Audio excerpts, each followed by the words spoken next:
Hello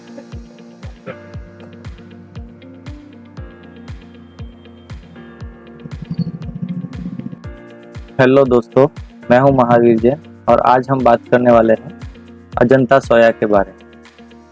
अगर chart पे देखें तो पिछले 3 साल में 4 रुपये 5 रुपये का ये पेनी स्टॉक फिलहाल 61 का हाई बना के 51 रुपये के आसपास ट्रेड कर रहा है। और एक बहुत बड़ी इन्वेस्टर है डॉली खन्ना, जिसने 35 रुपये से लेकर 40 रुपये के बीच में इस कंपनी में अपना होल्डिंग बनाया है। यानी अगर हम देखें तो पिछले 3 साल में ये 5 रुपये का पेनी स्टॉक लगभग 10 गुना हो चुका है। और इस वक्त अगर कोई बड़ा इन्वेस्टर इसके अंदर पैसे लगा रहा है तो कुछ ना कुछ सोच समझ के लगा रहा होगा। तो मैं आपको ये बताने नहीं आया हूँ कि ये स्टॉक तुम्हें बाई करना चाहिए या सेल करना चाहिए, लेकिन मैं आपको ये बताने आया हूँ कि किस तरह बड़े बड़े इन्वेस्टर अपना पैसा 4 से 5 गुना कर देते हैं। तो एक बहुत बड़ी इन्वेस्टर है जिसका नाम है डॉली खन्ना, आपने नाम शायद सुना होगा। इसने अभी ये देखिए, ये डॉली खन्ना का पोर्टफोलियो है, उसमें पहले और ये दूसरे नंबर का स्टॉक है अजंता सोया। और अजंता सोया यहाँ पर ये देखिए दिसंबर 2021 में 1.11% स्टैक इस डॉली खन्ना ने खरीदा था और मार्च 2022 में इसको बढ़ाकर 1.46% किया है। यानी दिसंबर से लेकर मार्च तक, दिसंबर 2021 में भी इसने माल खरीदा था और मार्च 2022 में भी इसने और एवरेज आउट किया होगा या और माल खरीदा होगा।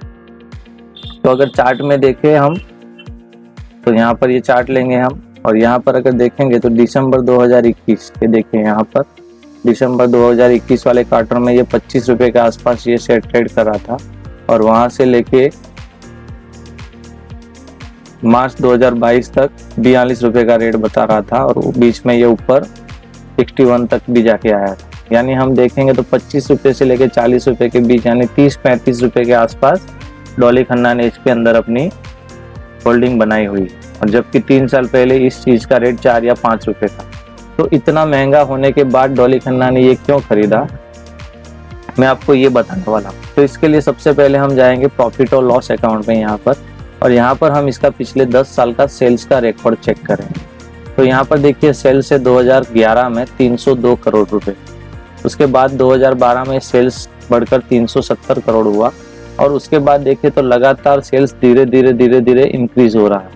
ये देखिए 418 करोड़, उसके बाद में 473, उसके बाद में 553 और ऐसे बढ़कर मार्च 2018 में इसका सेल्स कम हो गया था एकदम 346, लेकिन उसके बाद देखें तो वापस सेल्स ग्रोथ बढ़कर 760 करोड़ 931 और मार्च 2022 में अगर आप देखेंगे तो 1345 करोड़ का सेल्स ग्रोथ कंपनी दिखा रही है। यानी 2011 से 2022 तक ये 10 साल में देखें तो कंपनी ने अपना सेल्स लगभग 4 से 5 गुना बढ़ा दिया। इसी तरह इसका नेट प्रॉफिट भी हम देखेंगे तो ये देखिए 2011 में और 2012 में अगर हम नेट प्रॉफिट देखेंगे तो कुछ जीरो के बराबर था। मार्च 2013 में नेट प्रॉफिट 1 करोड़ था और उसके बाद बढ़कर लगातार बढ़ता हुआ यहाँ तक बढ़ा था 7 करोड़ तक। उसके बाद 2018 में वापस प्रॉफिट कम हुआ था, 2019 में भी माइनस में है प्रॉफिट और उसके बाद देखें तो मार्च 2020 में 10 करोड़, उसके बाद 25 करोड़ और फिलहाल मार्च 2022 में हाईएस्ट नेट प्रॉफिट है 42 करोड़। यानी सेल्स भी एकदम हाई है पिछले 10 साल में और जो प्रॉफिट है वो भी हाईएस्ट प्रॉफिट है। और इसीलिए डॉली खन्ना ने इस शेयर के अंदर अभी इन्वेस्टमेंट किया हुआ। अब एवरेज सेल्स ग्रोथ देखेंगे हम तो पिछले 10 साल का है जो एवरेज सेल्स ग्रोथ है वो 14% के हिसाब से इंक्रीज हुआ है। वहीं पर टिल 2 मंथ ठीक पिछले 1 साल का सेल्स ग्रोथ 44% के हिसाब से इंक्रीज हुआ है। यानी कंपनी का सेल्स पिछले 10 साल में जिस हिसाब से बढ़ रहा था उससे लगभग 3 गुना और बढ़िया तरीके से बढ़ रहा है और इसीलिए डॉली खन्ना ने ये स्टॉक अपने इन्वेस्टमेंट के लिए चुना। तो आप भी इस तरह से एनालाइज किए। मैं आपको ये समझाना चाहता हूँ और सिखाना चाहता हूँ कि किस तरह से कंपनी को एनालाइज किया जाता है और सीखा जा सकता है। और इसी तरह सिर्फ चार्ट देखकर ऐसा नहीं कि कोई स्टॉक 5 से 50 हो गया तो अब इन्वेस्ट नहीं करना चाहिए, या हम सिर्फ कोई कंपनी में इसलिए इन्वेस्ट कर रहे थे क्योंकि कभी वो 100 रुपये की थी और अभी वो 15, 20 या 25 रुपये में मिल रही है। ऐसा नहीं करना चाहिए। सबसे पहले हमें कंपनी का सेल्स और उसका प्रॉफिट वो किस हिसाब से इंक्रीज हो रहा है और लगातार बढ़ रहा है कि नहीं बढ़ रहा है वो भी चेक करना चाहिए। कोई सिंगल एक क्वार्टर में अगर सेल्स बढ़ जाए और हम सारा पैसा लगा दे, ऐसा भी नहीं होना चाहिए। सेल्स बढ़े ही धीरे धीरे बढ़े, लेकिन लगातार साल दर साल बढ़ना चाहिए और उसी तरह से प्रॉफिट भी साल दर साल लगातार बढ़ता रहना चाहिए, तभी हम अच्छा खासा पैसा बना सकते हैं। दोस्तों इसी तरह के और वीडियो मैं आपके लिए लाता रहूँगा। अगर आपको वीडियो अच्छा लगा हो तो प्लीज़ लाइक कीजिएगा, शेयर कीजिएगा और सब्सक्राइब करना मत भूलिएगा।